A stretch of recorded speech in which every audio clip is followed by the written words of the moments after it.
तो कुछ टाइम पहले मैंने आपके साथ एक रिपोर्ट शेयर की थी जिसमें मैंने आपको ये बताया था कि नेपाल काफी ज्यादा इलेक्ट्रिसिटी बांग्लादेश को सेल करने वाला है। हमारे पास एक रिपोर्ट आया है जिसमें हम ये बताने वाले आपको कि कितनी इलेक्ट्रिसिटी नेपाल बांग्लादेश को सेल करेगा और इससे कितना फायदा होगा नेपाल को। ये इलेक्ट्रिसिटी अभी नेपाल इंडिया को भी सेल कर और काफी अर्निंग कर रहे हैं। सिर्फ एक महीने के 800 से 900 करोड़ रुपए वो कमा रहा है। तो देखते हैं कि आगे बांग्लादेश को जब नेपाल ये इलेक्ट्रिसिटी सेल करेगा, बेचेगा, तो नेपाल को इससे कितना फायदा होगा। तो आइए इस रिपोर्ट को देख के फिर आपके साथ बात करते हैं।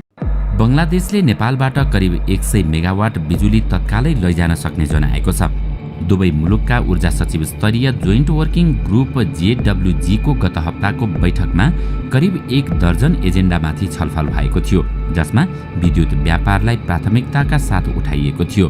छलफलपछि भारतले सहयोग गरेमा नेपाल र बंगलादेश बीच अहिले नै विद्युत व्यापार गर्न सकिने बारे दुवै मुलुकका अधिकारी सहमत भएका हुन्। दर्शकवृन्द, आउनुहोस् आजको यस श्रृङ्खलामा हामी बंगलादेश किन नेपालको विद्युत किन्न इच्छुक देखिएको छ, के नेपालको विद्युत बंगलादेश बेच्न सम्भव होला, आज हामी यसैको बारेमा चर्चा गर्नेछौँ। कुनै पनि वस्तुको व्यापार गर्न पहिले त्यसको पोटेन्सियल अर्थात् सामर्थ्य हुनु आवश्यक छ। नेपालको हकमा त्यो जलस्रोत हो। जलस्रोतबाट 1.5 लाख मेगावाटसम्म विद्युत व्यावसायिक रूपमा उत्पादन गर्न सकिन्छ। साथै त्यसबाट अन्य लाभ समेत नेपालले लिन सक्छ।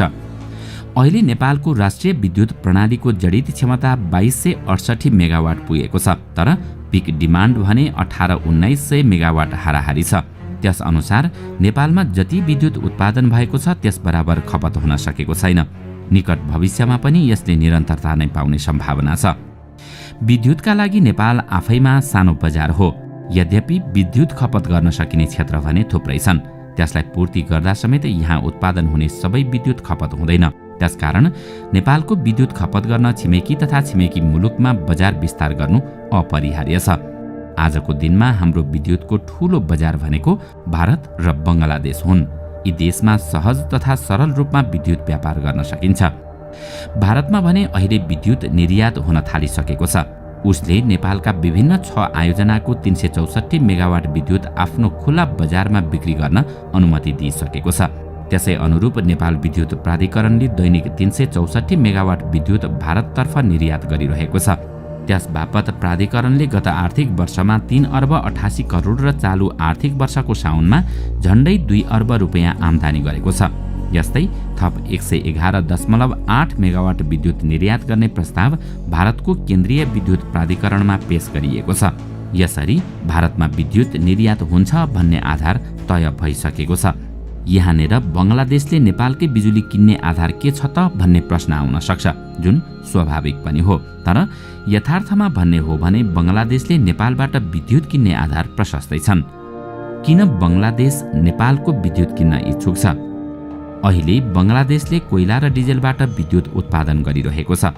पछिल्लो समय डिजेल र कोइलाको मूल्य अत्यधिक बढेपछि त्यहाँको विद्युत उत्पादन स्वतः महँगो हुन पुगेको छ। त्यसमाथि डिजेल तथा कोइला प्लान्टका कारण बंगलादेशको वातावरण प्रदूषण पनि बढ्दो छ। यस्तो अवस्थामा बंगलादेशलाई वातावरणीय प्रदूषण कम गर्नुपर्ने दबाव छ। तर बंगलादेशसँग डिजेल र कोइला प्लान्ट बन्द गर्ने अन्य विकल्प चाहिँ छैन।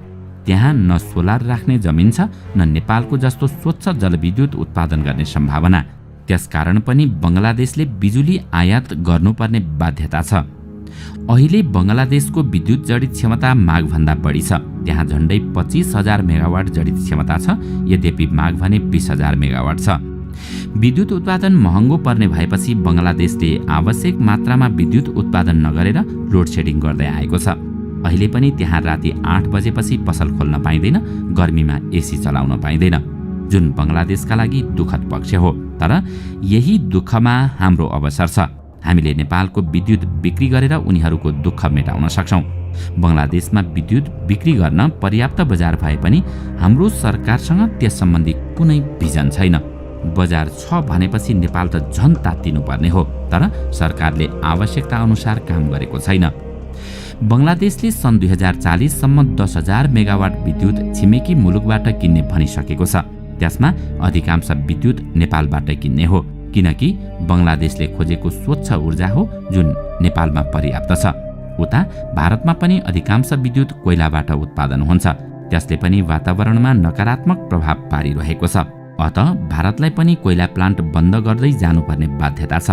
स्वयं भारतले पनि नेपालबाट विद्युत आयात गरिरहेको अवस्थामा बङ्गलादेशले भारतबाट विद्युत किन्ने सवाल नै हुँदैन। यस्तै अर्को विकल्प भनेको भुटान हो।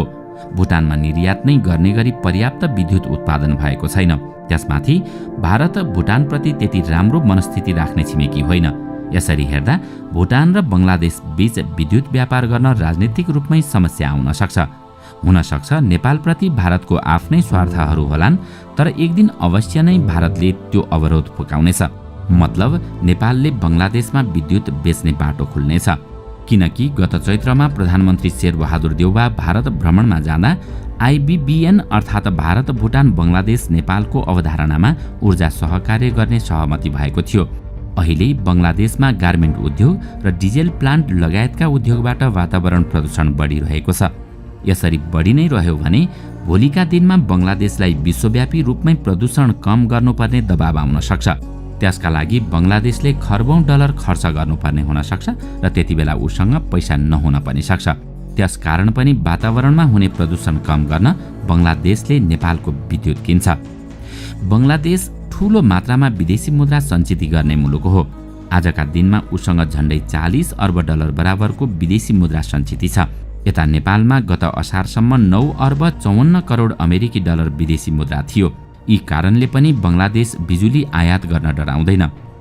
बङ्गलादेशले नेपालबाट विद्युत किन्ने मात्र होइन, ऊर्जा विकासमा सहकार्य गर्ने गरी मन्त्री तथा सचिव स्तरबाट छलफल भइरहेको छ।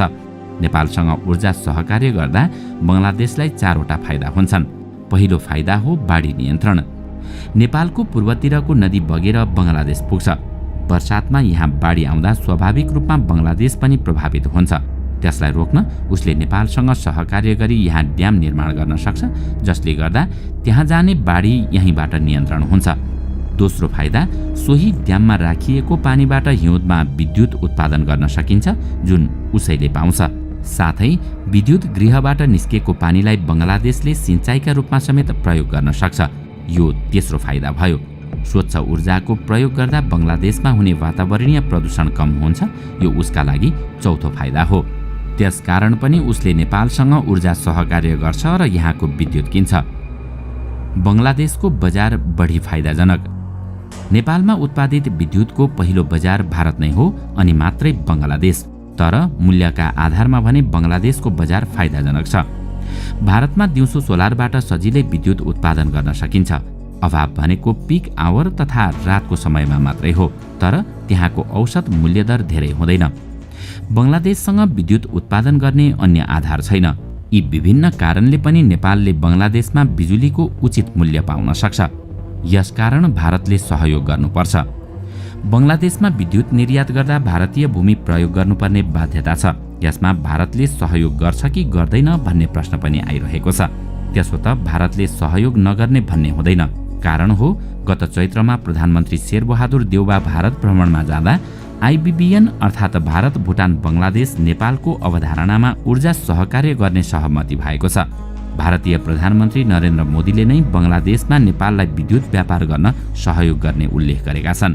यसैले आत्तिनुपर्ने अवस्था छैन। त्यसो भए अब नेपालले के गर्नु पर्ला? बङ्गलादेशका यी र यस्ता अवस्थाका कारण त्यहाँ नेपाली बिजुलीको बजार ठूलो छ, तर बजार आफै बिजुली खोज्दै भने आउँदैन। त्यहाँ विद्युत पुर्याउन नेपाल सरकार आफै तातिनुपर्ने थियो, तर त्यसो भएको छैन। अब नेपाल सरकारले 10 वर्षमा 10,000 मेगावाट विद्युत बङ्गलादेश निर्यात गर्ने लक्ष्य राख्नुपर्छ। 10,000 मेगावाट विद्युत निर्यात गर्न सक्यौं भने वार्षिक 3.25 खर्ब रुपियाँ आम्दानी गर्न सकिन्छ, जसको भ्यालु एडिसन 95% छ।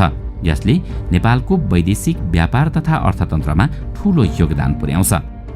तत्काल बङ्गलादेशले नेपालबाट 750 मेगावाट विद्युत किन्ने भनेको छ। हामीले प्रसारण लाइन भने हजारौं मेगावाट विद्युत प्रवाह गर्न सक्ने बनाउनुपर्छ। अहिले 750 मेगावाट विद्युत किन्ने हो भन्दैमा कम क्षमताको बनाइनु हुँदैन। दीर्घकालीन सोच राखेर 5 देखि 10,000 मेगावाट विद्युत प्रवाह गर्न सक्ने बनाउनुपर्छ।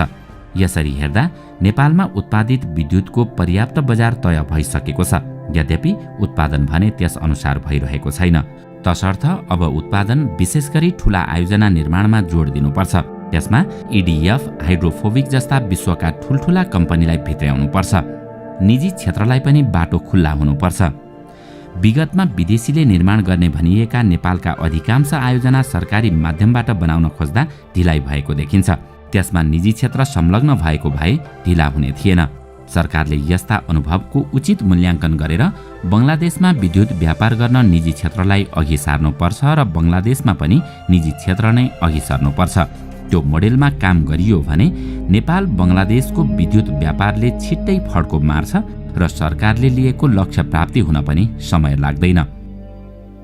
दर्शकवृन्द, आजको श्रृङ्खला तपाईलाई कस्तो लाग्यो हामीलाई कमेन्टमा अवश्य बताउनुहोला। साथै आजको श्रृङ्खला तपाईलाई राम्रो लाग्यो भने लाइक तथा सेयर गरी हाम्रो च्यानललाई सब्स्क्राइब गर्न नभुल्नुहोला र साथमा रहेको बेल आइकन पनि थिच्नुहोस् ताकि हामीले अपलोड गर्ने नयाँ भिडियोको जानकारी सबैभन्दा पहिला तपाईलाई प्राप्त होस्।